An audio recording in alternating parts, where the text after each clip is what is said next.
What is happening, everybody? James Hancock here. I'm back today to discuss the 50th anniversary of one of my all-time favorite movies, Monty Python and the Holy Grail. It made its theatrical debut in London on April 3rd, 1975, but in America at the Century Plaza Cinema in Los Angeles on April 27th. So I missed the UK premiere because I was just spaced out and not paying attention, but we're going to try and do justice to it today. Oh, and apparently it made its debut in New York on the 28th of April. So in any event, if you're interested in any of that stuff, you can look it up on Wikipedia just like I did. But not to worry, when it comes to reviewing this movie or doing a flashback review or paying homage to it, I'm not going to spend the entire video trying to quote the movie. I can't think of anything I'd rather watch less on YouTube than a middle-aged American trying to quote British comedians from 50 years ago. It would just be catastrophic for everybody involved. John's English bedwetting types. I burst my pimples at you and call your door-opening request a silly thing.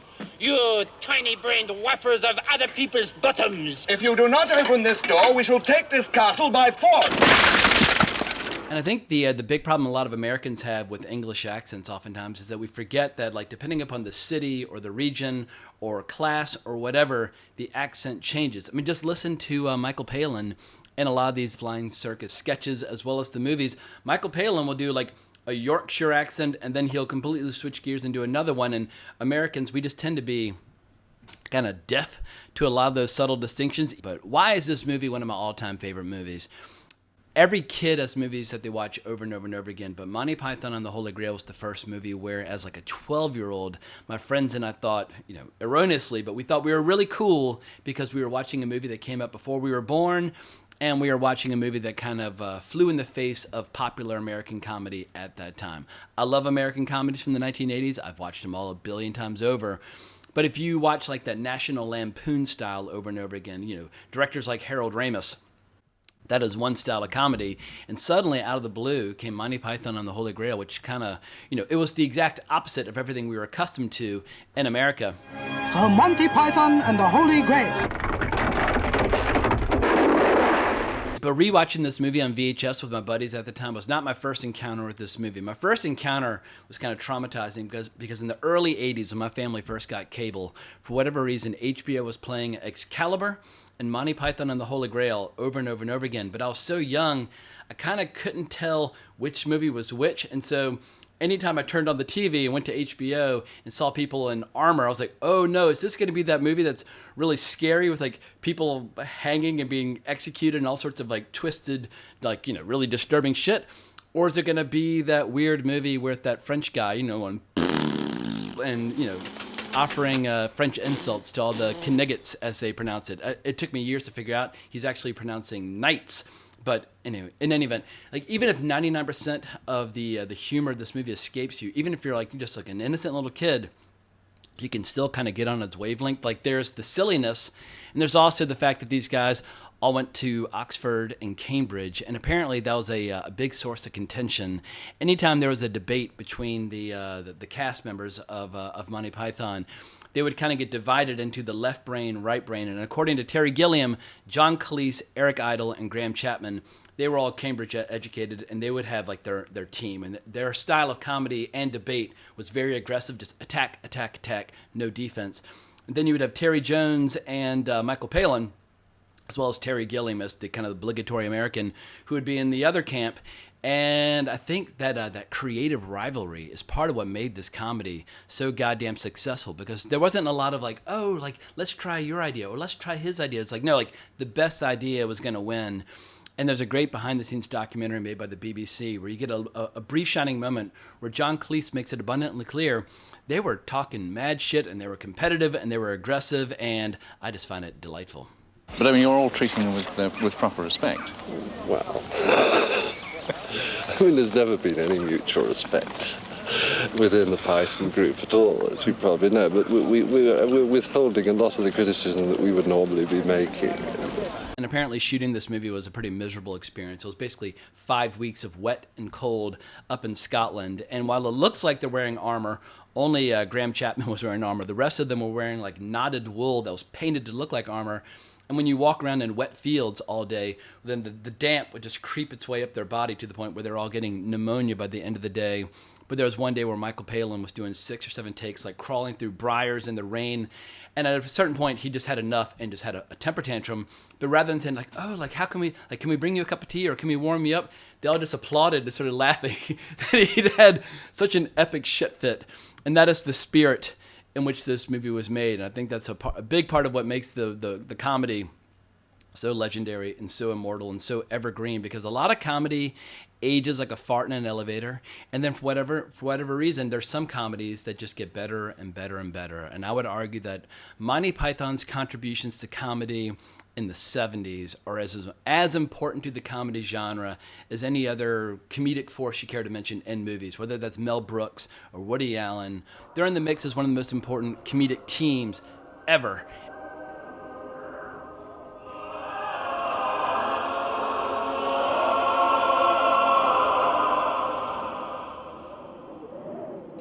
But I think one of the main reasons this movie has such enduring appeal for me is that it's secretly, or maybe not so secretly, a really good fantasy movie that happens to have divine comedy sprinkled throughout for its entire 90-minute running time. And I've got the 40-year anniversary Blu-ray right here, and I strongly recommend it. You've got some missing animation that didn't make the cut.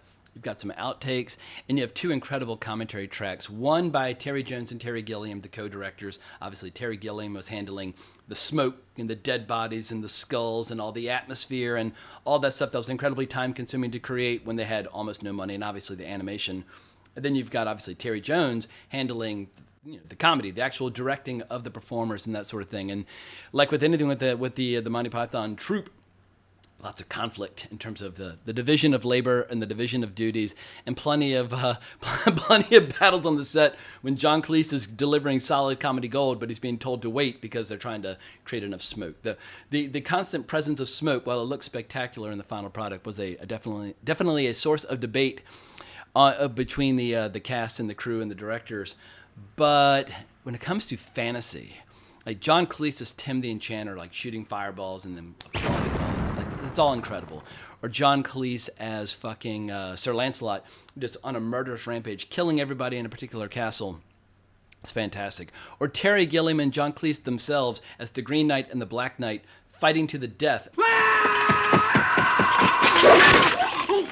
As King Arthur's about to try to recruit the Black Knight unsuccessfully to the Knights of the Round Table, they had so little money, of course they were going to have to do everything, but that was obviously their style. Like, there are certain actors that would work with Monty Python. I've played all sorts of things with Monty, from sort of young girls to old ladies, from men to nuns to what have you, and they came to me with a script and they said, "Oh, Carol, this one is going to be a bit difficult. This you might have to work at a bit." And I said, what is it? I said, "Oh, Carol, I don't know if you're going to be able to carry this off." I said, "What? What is it?" They said, "A 19-year-old virgin, Carol." So I'm trying my best. I think maybe I've pulled off half of it. Don't ask me which half.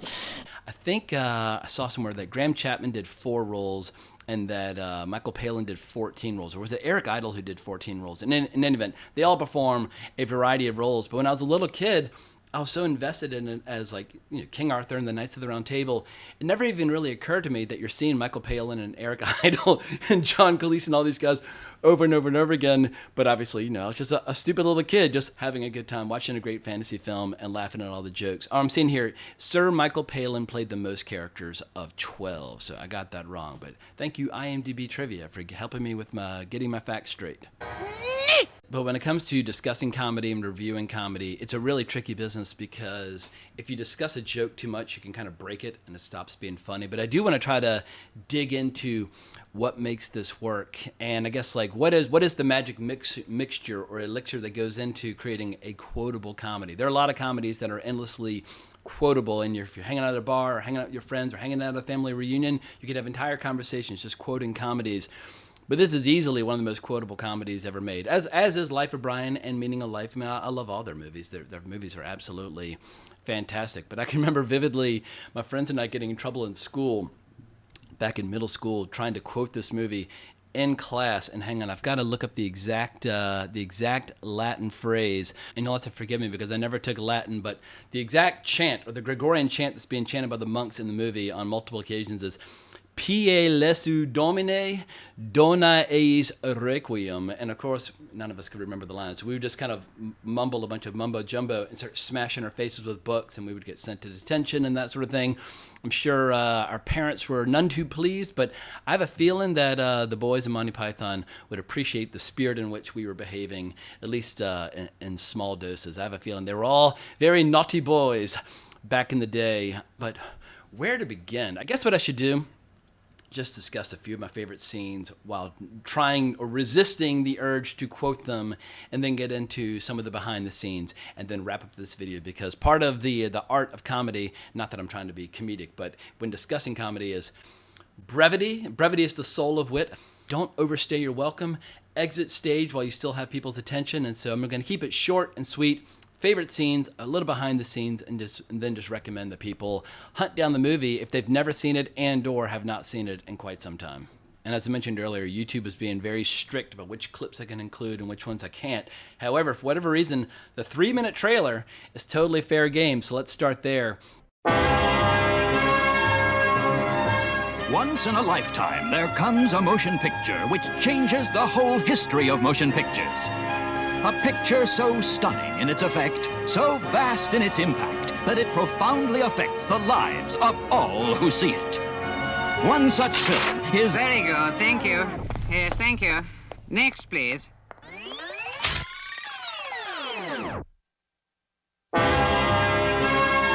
Once in a lifetime, there comes a motion picture which changes the whole history of motion pictures. Yes, thank you. Next. When this movie was being restored for probably its 25th anniversary, I saw a trailer for it at the New Art Cinema on Santa Monica in LA, and I'd never seen the trailer. I grew up watching it on VHS, and that was it. And the VHS at that time was missing a few scenes that are now included in the full extended version of the movie. And maybe those scenes work, maybe they don't, but sometimes I feel like scenes are cut for a reason. In any event, when I saw the trailer, it opens up with them auditioning people to do the voiceover narration to the trailer, and it gets progressively worse and worse until finally they settle on a Japanese narrator who's making references to like Akira Kurosawa and the Seven Samurai and like. 有时候，有一部电影可以把整个电影的历史起来改变。 That's more like it.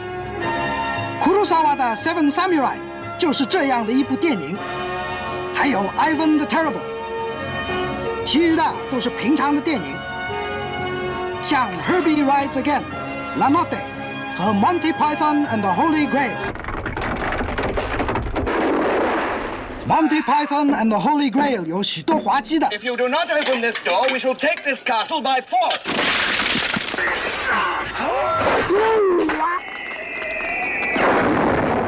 It's a fucking astonishing trailer. Like comedy is such a lost art form in movies right now. You can definitely find comedy in stand-up. You can definitely find comedy in other places, but it is definitely it's totally atrophied in the world of movies. But it's just a vivid reminder that 50 years ago, you could scrape together a couple $100,000 or a couple £100,000 and make an immortal classic. And apparently the tax laws were so burdensome in the UK at that time, people were all trying to figure out, what do we do with our profits in order to kind of basically like protect our gains, or at least do something useful so it won't all just go to the government. And so they went to a bunch of rock and roll groups, or like basically pop groups like Genesis, Pink Floyd, and Led Zeppelin, and they all in turn invested in this movie. But they still had very limited resources. They're staying at some B&B nearby where they had like only enough hot water for a couple people, so everybody will all be racing home trying to get the hot water first. But I just love the fact that some of the best rock groups of the early 70s decided to pool their resources to make this movie, much like when George Harrison financed Life of Brian. He joked that it was the most expensive movie ticket that he ever bought, but people just love their stuff so much. I would argue that what Monty Python's contributions to comedy are as important as the Beatles' contributions to pop music, and it's just not the same unless you have all of them fully assembled, which only happens in a few shots in this movie. You have to look closely for moments where all 6 of them are in the same shot at the same time. And my 2 favorite moments where you see all 6 of them at once, the first time, at least the first time I can remember, is when they're being jeered at or taunted by John Cleese as the French soldier. But you see all six in full formation down below when, when Michael Palin's like, is there somebody else up there we could talk to? Once again, I'm not going to attempt English accents. It would just be too humiliating. But then later, when Tim the Enchanter takes them to the cave of, hang on, I've got it written down. You have to use a thick Scottish accent to pronounce it. But he says, at the cave of Carbanog. Anyway, I can't do Scottish accents either, although it's one of my favorite accents on planet Earth. But as he's describing how this bunny is like, a vicious rodent, and he's got a mean streak a mile wide.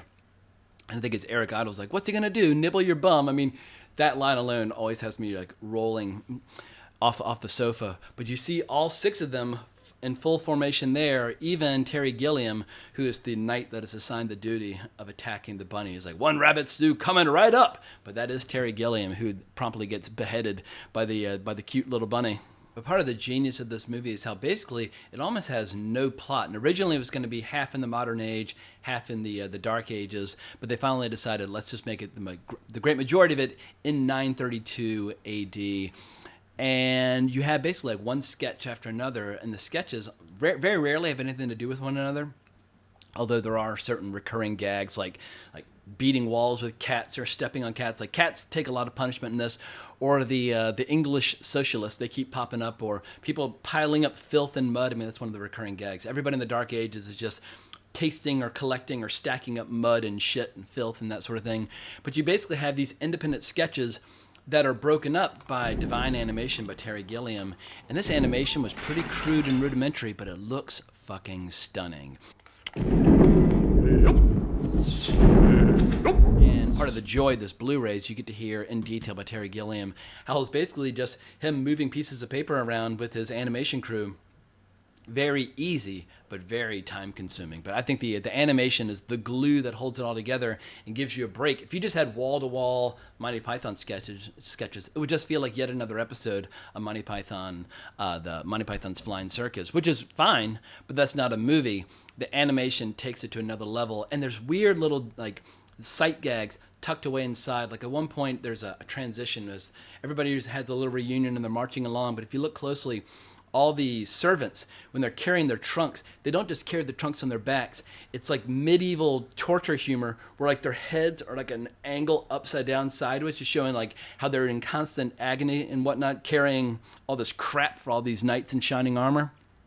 But the animation brings it all together. And of course, you get to see Terry Gilliam himself have a heart attack at one point when they can't think of a better way for the Knights of the Round Table to escape from that horrible monster.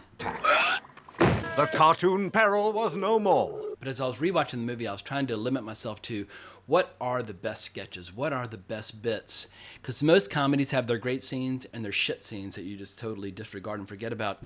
I wouldn't cut a frame of this movie. I love every single scene. I love every single sketch. Like maybe some of the sketches aren't quite as strong as some of the others. Like the three-headed giant is amusing, but not hilarious. But what's fun about watching the Blu-ray with the commentary on is hearing from them which are their favorite sketches, which ones they think work, which ones don't, because they are ruthless when it comes to judging their own work. And they would rehearse and rehearse and rehearse over and over again. Because they had so little money, they did almost all the rehearsals in a room with just the scripts and really refining it. And they just performed the script. There was no ad-libbing, no improvising. They didn't have the budget for it. They got a tight story and then went out into the wet fields of Scotland and shot it. But some of the scenes that they like, Eric Idle and John Cleese really like the bit where Michael Palin's explaining to these two guards, I just want you to stay here and make sure he doesn't leave. And if you rewatch that scene, it's all done in one take. No cuts. And so all the timing and all the comedy of the works is from the timing of the actors as opposed to the timing of the script or the timing of the editing or picking and choosing the best shots. So that's a scene that a lot of them really seem to enjoy. And they also love the scenes where the actors are corpsing, as they say, or breaking character, or kind of losing their shit in the middle of a scene. Like the scene where John Cleese's wife in real life, I think her name's Connie Booth, is being accused of a witch. And you have Terry Jones basically like quizzing people like through this elaborate like circular logic, trying to figure out like how do you test to see whether or not somebody actually is a witch. And John Cleese has this one long pause where he just goes on and on before he responds. And Eric Idle's about to start losing his mind. So he takes, I think, a scythe and just bites down on it because it's the only way he can stop himself from cracking up. So the cast, they love seeing those little moments where the actors are basically about to start to fall to pieces because they just can't contain their glee. But getting back to my favorite bits, I was just relieved that I could still crack up watching it all these years later. I mean, when you've watched a comedy enough times, at a certain point, you just kind of smile and quote alongside it, but you don't necessarily crack up. With this movie, I still laugh because on a Blu-ray, you can actually see certain sight gags that you don't necessarily notice, like on a crummy VHS, watching on a small TV. Like the opening credits when they're going through all the references to Ingmar Bergman films, because when they were undergrads in the 60s, they were all like, watching, The Seventh Seal and Wild Strawberries and, all those films. I love and admire them, but they are very serious. But you get into all these Moose credits, and one of my favorite credits, or one of my favorite lines from the beginning, they say, or at least one of the titles is, Moose trained to mix concrete and signed complicated insurance forms by Jürgen Vig. I mean, that kind of shit, like, humor is such a weird thing where you could show that gag to some people and they'll just be completely stoned, feels like, this is moronic. Why are you laughing? And then you show it to some other people, even if they haven't seen a bunch of Ingmar Bergman films, and they'll just laugh hysterically. But they had so little money, they didn't really have like anything to do like an elaborate opening credit sequence with. So they did all these silly gags about people, they keep getting sacked, and they finally bring in the flashing lights at the end, where they start talking about all the various llamas that direct this. And I don't know why it makes me laugh. Humor is a wonderful, beautiful, honest thing where there's no intellectual pretension, or you can try to add intellectual pretension, but when you watch something, you either laugh spontaneously and involuntarily, or you don't. But getting back to great sketches, obviously we have your Bring Out Your Dead sequence, incredible. The Communist Peasants is incredible. Just everything about the Dark Ages and just like the constant misery and suffering and all the filth is absolutely incredible. The Castle Anthrax, where you have all those girls who spend all their time, inventing exotic underwear and that sort of thing. And of course, you have Sir Galahad the Chaste, who's being subjected by all these women who just want a good spanking. After the spanking, the oral sex. John Cleese has this great throwaway line as he's watching, and he's like, it's so ironic that Michael Palin's in this scene, because in real life he's so depraved. I don't think he's actually being like, but so serious in that scene. But God damn, yeah, the Castle Anthrax. I would not mind spending. Here's the exact line. I tried getting the clip, but YouTube wouldn't allow it. But she says, "I'm afraid our lives must seem very dull and quiet compared to yours. We are but 80 young blondes and brunettes, all between 16 and 19 and a half, cut off in this castle with no one to protect us. Oh, it's a lonely life, bathing, dressing, undressing, making exciting underwear." I mean, lordy. This is the kind of stuff that will just make your head explode when you watch it. But it holds up all these 50 years later. And one of my favorite bits is when Sir Lancelot goes on a murderous rampage, because it's one of the rare scenes where you actually get to see Terry Jones acting in the movie. Terry Jones was so busy as the director, he doesn't have as many roles in the film. Just like Graham Chapman, he's so busy as Arthur, he doesn't get to play as many roles in the film. But when Terry Jones is trying to explain to his father, that he doesn't want to get married because he doesn't like her, and he's like, "Don't like her? Like, what's wrong with her? She's beautiful, she has huge tracts of land," and for whatever reason, to this day, with my little brother and I, or one of my little brothers, anytime we're describing the attributes of a lovely young girl, it's like, does she have huge tracts of land? And anyway, this is one, like I said before, one of the most quotable comedies ever made. Now, I'm falling into the trap of quoting the movie, and there's something about quoting the movie at a hyper-caffeinated pitch with no English accent that I imagine is unendurable to listen to, so I'm going to stop. But it's an irresistible movie when it comes to quotations, like when John Cleese as the French soldier at the very end, "I burst my pimples at you and call your door-opening request a silly thing. You tiny-brained wipers of other people's bottoms." You tiny-brained wipers of other people's bottoms. Like, the insults are coming so fast and so furious, you can't even keep track of all the crap that he's saying. But when you slow down and actually read the script, you're like, Jesus Christ, like, this is just divine comedy over and over and over again from John Cleese. I guess if I had to pick a favorite of all of them, John Cleese is probably my favorite. There's something just truly aggressive at the core of his style of comedy that I really love. But I love all of them. They're all incredible. But if I had to pick one of them where like I would want to just watch their scenes, is John Cleese probably for me wins the Hall of Fame award or the MVP award in the Monty Python troupe. But second place might have to go to Terry Gilliam just because I have such a soft spot for animation, and I love his animation contributions throughout the show Flying Circus as well as the movies. And I can't think of a director who's had more of an uneven career than Terry Gilliam. I mean, Terry Gilliam goes from directing this into Jabberwocky. And I saw Jabberwocky for the first time in preparation for this video, and I was like, ugh. Like, it does not deliver. And this is coming from somebody who grew up watching Time Bandits over and over and over again. And I've got my Time Bandits Blu-ray right here, Hall of Fame movie, love and adore it. And of course, Brazil, which is a big, giant, over-budgeted, over-schedule flop in its day that got recut against his wishes, but now we finally have all the versions of Brazil on the Blu-ray. And I love Terry Gilliam, and I love The Fisher King, and I love 12 Monkeys. I love so many of his movies, but he's got these other movies where you're like, you really needed to be surrounded by your friends to tell you, this is shit, this is incredible. But anyway, I love and adore Terry Gilliam, but goddamn, you want to talk about somebody who bats 500 as opposed to batting 1,000? Terry Gilliam. But I guess if you're going to take big swings, you are doomed to fail frequently. But maybe I've shared enough of my favorite scenes in my obnoxious fashion at this point. Let's talk a little bit about some of the Blu-ray features and behind-the-scenes commentary. So the Blu-ray, even the Blu-ray construction is funny. As you navigate from one menu to another and make your selections, you hear these little nee. The fact that I can quote a Blu-ray device that is ridiculous as you're going through it, but also just reminding me of the movie that it still makes me laugh. That is all the praise that I can possibly offer. But the Blu-ray is fucking incredible. But you get these great observations like Terry Jones talking about which scenes worked better on the page in rehearsal than on the stage.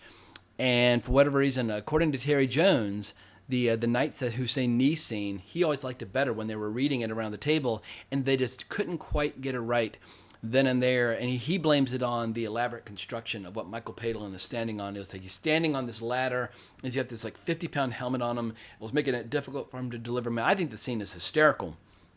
But Terry Jones says it was even better when they were rehearsing it. Or another interesting observation by Terry Jones where he talks about how while the movie takes place in the 10th century, 932 AD, the style of the armor and the way it's being depicted is more or less 14th century because it was in the 14th century where a lot of these stories were being popularized and shared and, you know, gaining a foothold in British culture. But of course, you've got a 20th century sensibility which drove my little brother crazy. I remember maybe he was too young. I was trying to share this with one of my little brothers when he was like 8 or 9. And when they got to the end of the movie where King Arthur and all of his knights are charging the Castle Og, and cops pull up and arrest everybody and take them away, and a cop walks right up to the camera and shuts it off. I think it's brilliant. But for a 9-year-old, he just wanted to see a big fight. And of course, I think he'd already seen Excalibur at this point, but for whatever reason, Monty Python and the Holy Grail was lost on him. But once again, humor is a strange, wonderful, beautiful thing where when you see it, you either like it immediately or you don't. But someone can't explain a joke to you. Say, oh, I get it. And now it's like, now it's funny. It never works. All you can do is just expose people to things and just hope they like it.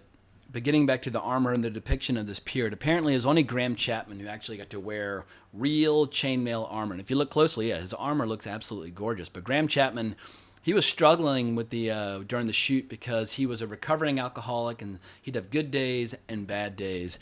And even though he was an experienced mountain climber, they talk about how when they're approaching the bridge of death, when you see him leaning up against that wall, his terror is real because the stunt department had constructed that bridge. But if you look closely, it's like there are not a lot of boards to step on, and it was absolutely petrifying. And so a lot of people had their stunt people cross the bridge in their place. But yeah, Graham Chapman really struggled, but you would never know it while watching the movie because his performance as Arthur is just absolutely incredible.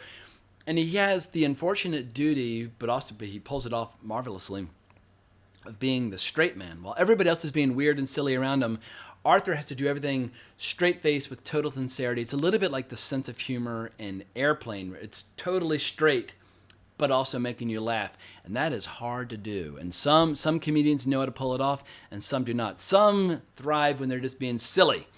some thrive when they're being completely deadpan. And so I think Graham Chapman, sometimes he gets overlooked as a comedic performer in this movie just because he's bearing the burden of being King Arthur himself. But it's a way of wrapping this up. Why did this movie become such a smash with Americans? I understand in the UK they had 4 seasons of Monty Python's Flying Circus. They were all, diehard fanatics. I have a theory that the American the American embrace of this movie started in New York because you had a lot of comedians who were going into sketch comedy, who were going into shows like SNL, who loved this movie probably because they were such fans of the sketch comedy and Monty Python's Flying Circus. Because apparently at the first New York screening, according to Terry Gilliam, when they played at the Cinema One in New York before the dawn the second day, they had lines around the block because people like John Belushi and Gilda Radner kept bringing in their friends. And so as soon as kind of the comedy elite of New York embraced it, and John Belushi and Gilda Radner were just getting started at this point. But if you have some of the best, best and brightest young comedians embracing a particular movie, well, then everybody wants to kind of get in on what's cool, and it spreads from there. And so I think it starts with a lot of New York comedians embracing the movie, and then it spread. But by, like I said, in the early 80s, it was getting a lot of airtime on HBO, and by the late 80s, my friends and I were discovering it on VHS. And I hope people will watch this movie forever. I think 50 years from now, for the 100th anniversary, the movie will still be fucking hysterical because it's a great fantasy movie, great animated movie, great comedy. And the good news is, you can make a case for it not even being the best Monty Python movie. Like I really enjoy And Now for something completely different, just because it's like a highlight reel of all their best sketches, but it's not on the level of Holy Grail. But you can make a case for Life of Brian being the better movie, or at least the better written movie. I think the satire in Life of Brian has more of a bite to it, more of an edge to it. And I guess if you were to compare Terry Jones to Terry Gilliam in terms of who had the better sophomore outing, because Terry Jones was the sole director on Life of Brian, while Terry Gilliam still worked with them, was I think an art director and a production designer. He was no longer co-director. He was off doing Jabberwocky, which is... Jabberwocky. So terrifying that no one will be admitted to the theater until the last 10 minutes of the film. Not to my taste, I'll just put it that way. But I think Terry Jones, he can lay claim to having the better sophomore outing as a director over Terry Gilliam. But obviously, Meaning of Life is fantastic. By that point, Terry Gilliam was basically just given like a 20-minute chunk at the beginning. Do whatever you want, go crazy, and then Terry Jones will direct the rest. But I love all 4 of the Monty Python movies. They're all comedy gold. But I think at this point I've officially failed in my stated goal of not overstaying my welcome.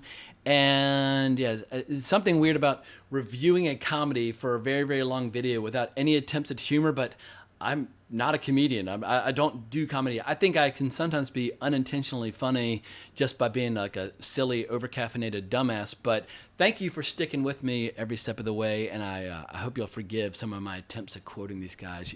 I cannot quote these guys. I've tried many, many times, but they are unique comedic performers, and we will never see their like again. But at least we got so many great sketches and so many great movies, and I have a feeling their legacy will go on forever. But if you enjoyed this video, please let me know in the comments below, and subscribe, like, hit the notification bell, all that stuff.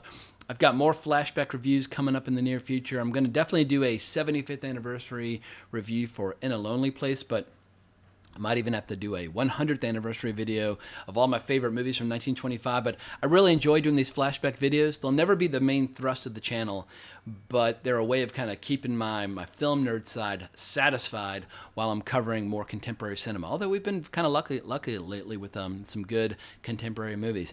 In any event, I'm rambling. I'm getting off topic. It's time to wrap this sucker up. Thank you for sticking with me. Hope you enjoyed it, but more importantly, as always, onwards and upwards.